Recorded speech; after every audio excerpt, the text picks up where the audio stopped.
Kozai Arima used to be a piano prodigy. His mother was brutally strict about his practice. After years of being crushed under that pressure, he snapped and told her, "You should just die." Not long after that, she really did die. From that day on, Kozai was buried under a huge emotional trauma. He couldn't play the piano anymore. Then, into his April, came the dazzling Kaori Miyazono. Kaori lied and said she liked his best friend, just so she could get into Kozai's world. She invited him to watch her compete. She invited him out for tea. Then she asked him to be her accompanist. No surprise, because of his trauma, the performance went terribly. But Kaori didn't care. She stopped playing too, and just smiled at him. That's when Kozai finally understood, music is free. Little by little, color started coming back into his world. The truth was, ever since she was little, Kaori's dream had been to perform on stage with him one day. And now, that dream had finally come true. But after all that excitement, she collapsed. It turned out Kaori had a terminal illness. She lied and said she was just tired and would be fine after some rest, because she didn't want Kozai to worry. After that performance, they started spending more time together.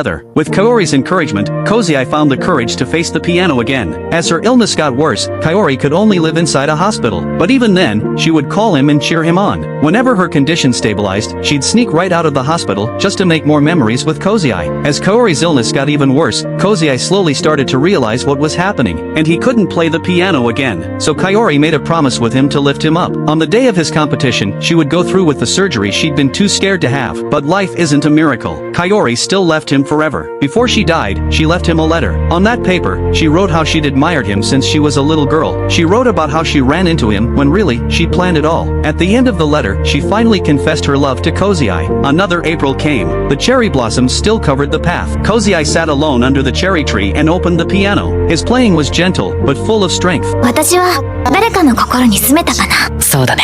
私は君の心に住めたかな。土足で上がってきたよ。忘れないでね。